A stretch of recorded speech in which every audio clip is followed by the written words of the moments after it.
How old was I when I first started fishing? I'd say when I first started fishing, Andy, I was about 6 years old. And that was with my grandfather in Wales, in Clethley, where I was brought up. And he took me fishing. Obviously, I wouldn't be able to tell you where it was. Yeah, it was when I was 6.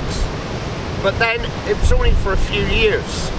Because, you know, when you're growing up and times are hard, it's nice to get out with the family and that weekends, but we didn't always take fishing rods with us. I think my grandfather actually was the only one that had a fishing rod.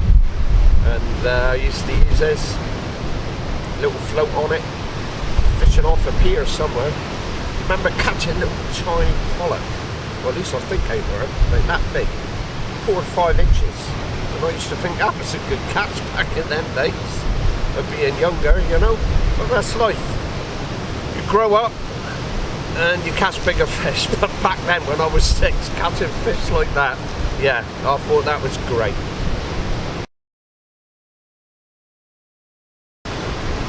Full-time hobby.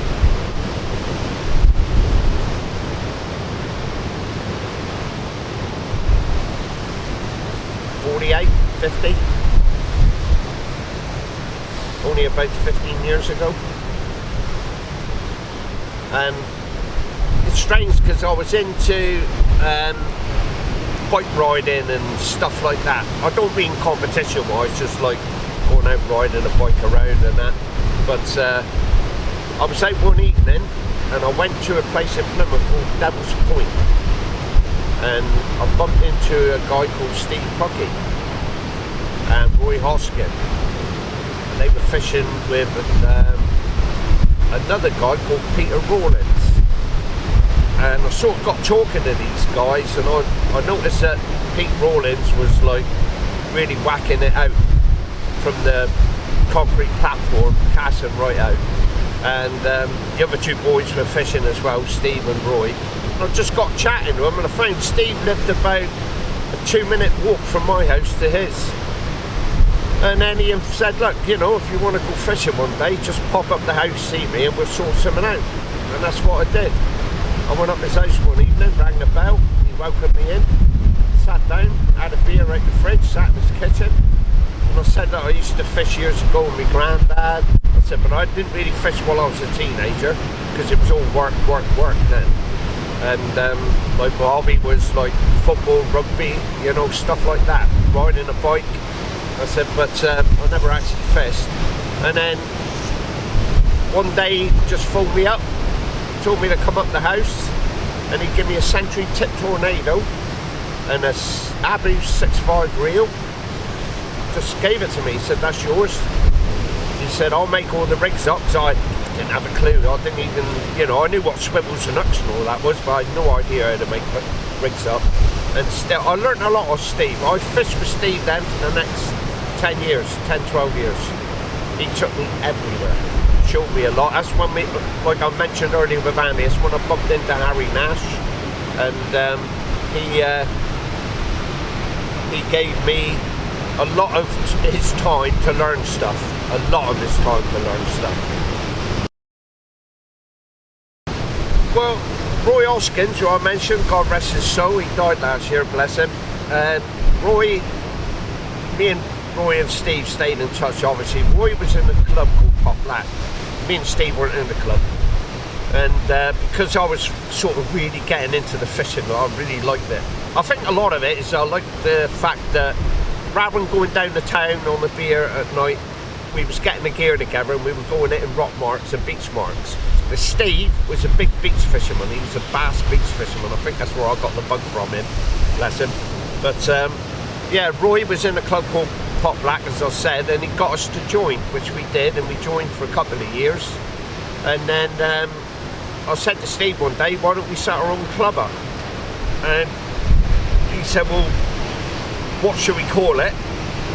And we came up with the name 24/7 SAC, which obviously you guys know is Sea Angling Club. And we started asking guys to come and join us. At first, a few were reluctant. I think back then a lot of guys weren't really into getting into clubs and stuff like that, but we did it slowly, we built it up.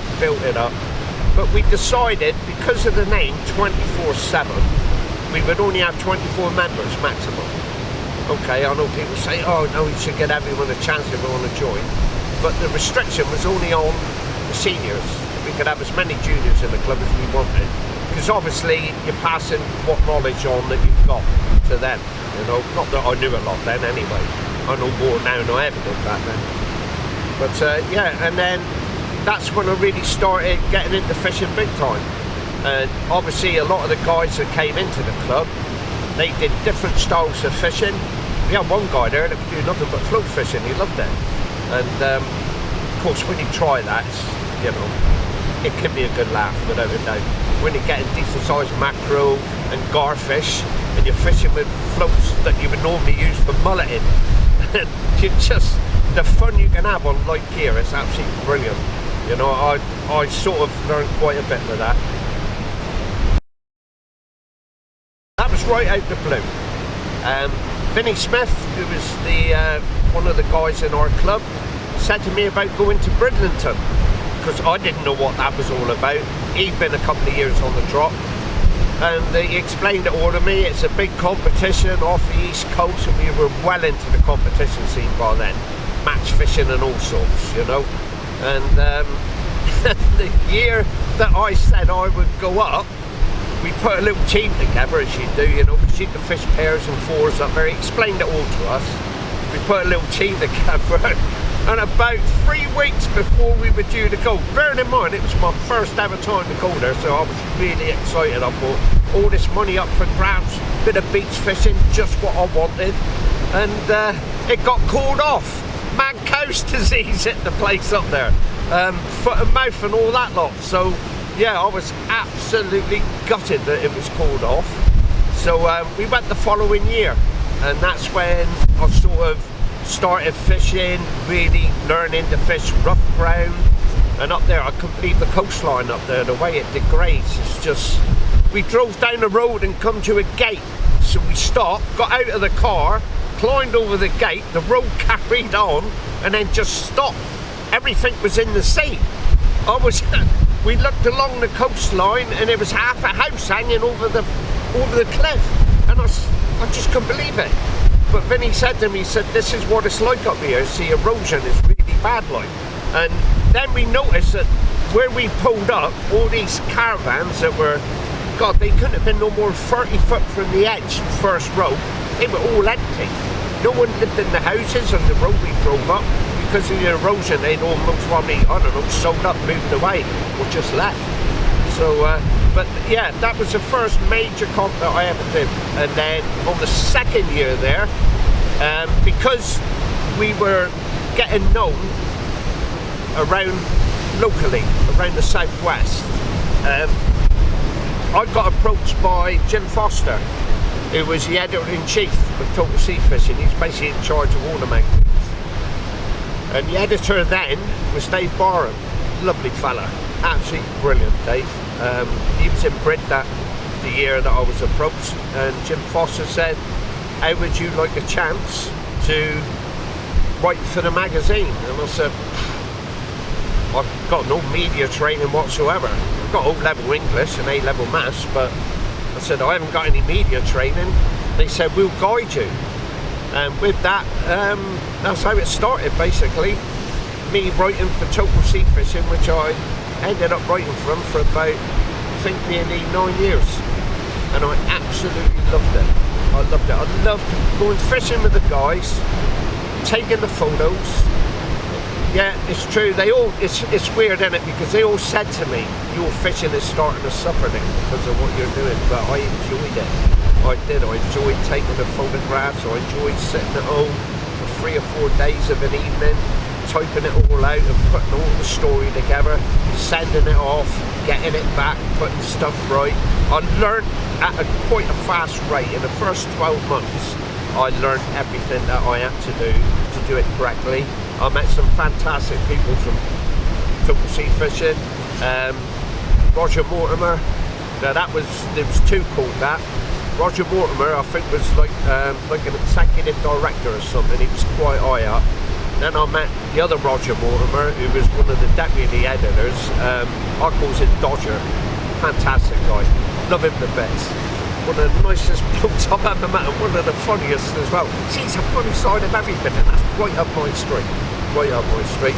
Then the editor after Dave was Darren Taylor, and we all know Darren passed away, sadly.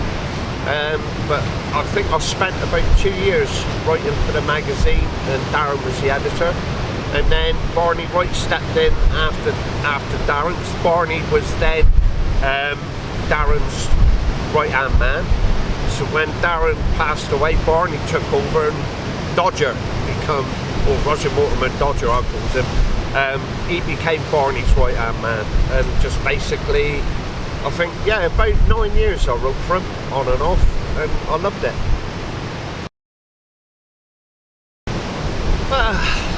Just out fishing with the guys, the banter. You know, I think all the years that I've been fishing with different guys from different places around the country, I've never seen them argue or come to blows, you know. It's just, I don't know what it is with them. It's the constant banter, the total piss taking, and it's never personal, and the guys don't seem to take it personal. And through your angling life and growing up with that, I'll give you an instance. One of the best times I ever had, right, at Bridlington, was going up with Robbie York, right. Darren and Eddie came up with Vinny and a few of the other lads, right. We met all the Scottish boys there as well, from the Jedi Sea Angling Club in Scotland. They're fantastic lads. But in my room, it was me and Yorkie in my room, and we snuck Darren and Eddie into the hotel, and he slept in between our two single beds, and I woke up on top of him in the middle of the night. I fell out. Just times like that make it. It really makes it. And if you've got the right guys with you, around you, that see the funny side of a lot of things, you know. I mean, Robbie going down to the surf line to cast out, we're all in the line there, we're all watching him, and he winds one up and he casts 3 feet. He's got to take the reel out. And he's 20, 30 yards away from us, and we can hear him laughing his head off down there because we're shouting out, do you want that measured, Rob? And he's cast about 3 foot in front of him, and he's had to redo all this rig again, like, but just little things like that, it makes it all worthwhile, you know. And I think that's why I like fishing so much. And with going fishing with different guys, in this sport, you have got to have a sense of humour. Just given an opportunity, really. One day we got approached by Sea-Watch UK, Gareth Purnell, who I got to know on the internet through Total Sea Fishing, and he sort of said, look Nick, you know, we want to do some stuff with the club, because we were getting sort of known for fishing together as a band, like, you know. I think that's what it was, and putting features together on the magazine. And we got an opportunity to do a couple of DVDs, which I thought was fantastic, you know. We grabbed that with both hands. We did one at Whitsands, one up in North Devon. I went to North Wales, and I was basically on the beach with Mike Russell and Barney Wright, and we just done, like, I just sat down and did a talk. They did all the main fishing bit, but I sat down and talked about the different seasons, what you could expect to catch on certain times of the year, on certain months of the year. It was quite good. I actually enjoyed it. And it was an opportunity, and it was an opportunity that we grabbed as a club as well. It's not often you get the chance to sort of put yourself over on camera. Alright, I know nowadays with the up and coming with mobile phones and video cameras like we're doing now, it's a lot more accessible. But 10 years ago it wasn't, not at all. But yeah, we had the opportunity to do something like that, and we grabbed it with both hands, and we made a lot of friends. Made a lot of contacts, which was good for the club, really, and good for the guys that were in the club. We enjoyed what we did together as a band of mates.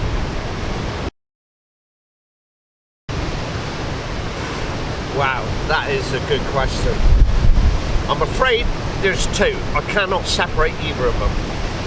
One was fishing at Whitsand Beach in a raging storm, and I mean a raging storm, with Steve Puckey, my mate. We had everything that night except for snow. We had hailstones, but everything came at us horizontally. It was just, it was horrendous weather. But I had a bite, it's him, just a little dink on the rod, picked it up, reeled in, felt the pull, started reeling. Steve's telling me to reel in, but the spool's going the other way. Well, I've got the drag set as well. Reeling in, pulling, trying to get through this massive surf, worse than what's out here. And in the end, Steve had to walk into the surf up to his knees, almost his waist, with the waves breaking, to get this bass that I'd hooked. And it was 12 pound 8 ounces. We measured it. Steve had a little tape, a little thing, like a gadget. It had a knife, a tape and all sorts in it, a little light. We pulled it out and it was 31 inches long. But it was built like a barracuda, like a torpedo. It wasn't fat at all. And yeah, beautiful fish. He weighed it on certified scales. He had these new digital ones when they first come out. That's how long ago it was. But he weighed it and it was 12 pound 8 ounces. Released the fish. Didn't keep it. Yeah, that was the first most memorable catch. I wouldn't say that's why I got into bass fishing, but I think I got into bass fishing because Steve was into bass fishing, and I fished with him for like, I don't know, 12 years. So yeah, I've done a lot of bassing in that time. The next one was, as I said earlier, on film with Andy, was fishing the cod championships at Chesil. We went up there, me and Steve again. We were talking to Julian Shamrock, a few of the other lads there, and Jules was telling us about all the, you know, the fish that he's caught off this beach and that. And caught a 12 pound 8 ounce turbot, which was gobsmacked everyone around me, including me. The thing was the size of a dustbin lid. It was, I think, 7 inches thick through the shoulder, just behind the head. Fantastic catch. Kept that one. Ate it, along with a few other members of my family, had some of it. Beautiful tasting fish, boy. But that's the two most memorable fish that I've ever caught, and they're both exactly the same weight. Not really. I've got a Frank Roger Mortimer Dodger, who was a deputy editor at Total Sea Fishing, because he gave me the. Just talking to him, he gave me the feeling that he just wanted me to write things as I felt how it happened. To not make things up, just to write it as it is. And yeah, there was a lot of humour in that, in what I wrote in, because as I said earlier, a lot of humour happened when you're out fishing with guys. It's even with Andy just here, we've had a right good old banter, you know, and it's just things like that I used to include in the story. And he used to say, like, he loved my style of writing, he loved how I wrote and that. And Barney was the same, he gave me that freedom as well. And then gradually that changed, because as always, things are never the same, they always change. And they had a guy brought on board, Stan, I think he was called Stan Petcher, and he used to work for the Sun newspaper, and he was one of David Hall's friends. And then what it was is that when I sent the story in, that would be passed to him, and he would say if that was okay, basically. But he started to change a load of stuff.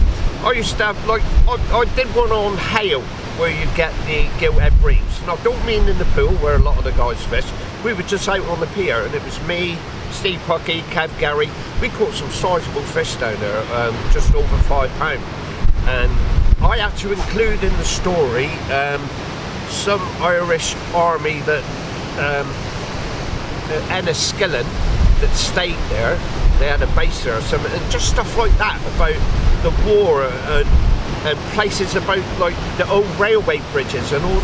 And anglers don't want to know that. All anglers want to know is where you're fishing, what bait you're using, how'd you get there, what time to go there and fish, the best tides, i.e. even the moon phases if it's at night, or they want the directions, and the one thing they want to know, do you catch fish?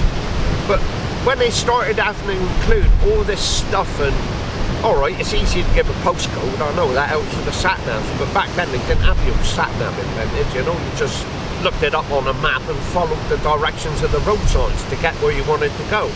But having it included, it sort of changed all the way that you would write stories, and I just think it all fell apart in the end. I got a bit fed up with it towards the end, and that's basically why I stopped writing for them. My personal view is that when Barney Wright decided to leave total sea fishing and go with this, I think the company he went with were called Blaze Publishing, but I'm not sure where they're based. It could be London. They wanted a new magazine to come out to do with fishing. And alright, look, at the end of the day, the grass isn't always greener on the other side, as they say. But, you know, I got on really well with Barney. I wrote for him for 5 years. And I got a call out the blue one morning from Steve Gregory, Papa G, bless him. Missed by all, especially me. But I got a call out the blue and he said, I'm so looking forward to seeing you on Sunday. No, sorry, I'm so looking forward to seeing you on the weekend. I said, what do you mean? Are you coming down? He went, no. He said, we're going up to North Wales. I said, well, what's that to do with? He said, well, Barney's got a job with this new magazine and we're all going to Wales to sort everything out. All the contributors. Well, I said, well, I heard nothing about it. Steve was really surprised that I had been told. So obviously, you know, one thing led to another, rang Barney. He apologised for not inviting me. He was taking that lot, but not me. Couldn't understand why. Didn't really want to worry about why I wasn't invited. And then I found out that they were all leaving. They were all going with him to write for this new magazine, which I can't quite remember. I think it was called Sea Fishing Magazine. But, you know, as I said earlier, the grass isn't always greener on the other side, because they all left, which basically I didn't. I stayed with TSF. They all left, and then the magazine that they all left, it didn't last very long. I don't even know if it made the first year. And it either folded, collapsed or whatever. It was no more. It was like a shot in the dark, really. 1 minute it was there, next minute it was gone. It just didn't work. And I think that really left the editor that stepped in, the Total Sea Fishing, Paul Dennis. He didn't have a lot to work with, bless him. Yeah, he spoke to me. I said I would maybe think about doing some stuff for the magazine, so we weren't in the crap like as such, but I ended up not doing it. He didn't have a lot of going on. He had some people there that were still writing for the magazine, helping him out. I feel a bit guilty in a way. I should have done something, you know, but yeah, I think that was the demise of Total Sea Fishing, which was a shame, because the guy that set it all up, Jim Whippy, I don't even know if he's still with us, but I dare say you'd be a bit surprised that it folded. It was a good magazine. So I used to buy both every month, Total Sea Fishing and Sea Angler. You know, there's no conflict with me. No conflict of interest whatsoever. I think both magazines just deliver what anglers want, stories. And they want stories and pictures, and they want to go to these marks where these guys are showing them where they're catching fish. And yeah, so it basically went downhill from there. I think Paul was up against the wall personally. I don't know how long he was with TSF, but it just sort of petered out. He rang me quite a few times, asking me if I could do something. I just don't think he was getting the contributors that he needed to keep the magazine going. So yeah, I think that's basically where it all started, the demise of TSF. And it's just my personal opinion. Okay, I'm not putting the blame on anybody. I'm just saying it how it happened, because I was actually part of it.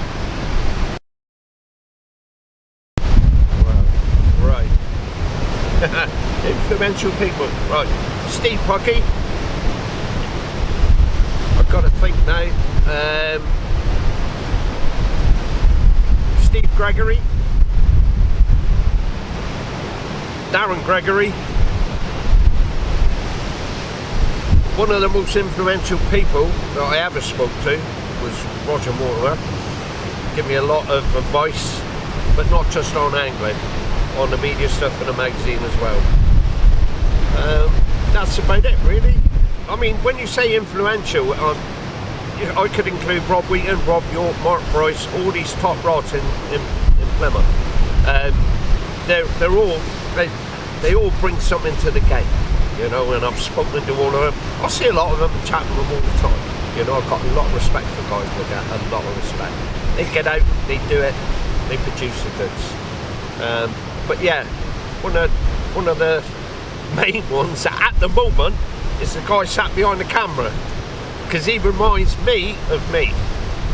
Him, the way he is me when I was his age.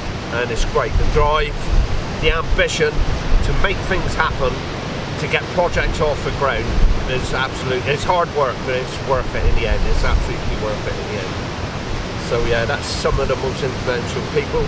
On the tournament field, you're talking, when I was doing the casting or learning, it was people like Andy Cobbin, Andy Moose, Mike Benfield, good friend of mine, Ian Ford, learned so much off Ian, and a lot of Mike Benfield. I won't leave him out of it. He taught me and Steve in the early years. I picked up a lot of hints and tips from Ian Ford on the field. He sort of guided, you know, where we were making mistakes and helping us put it right.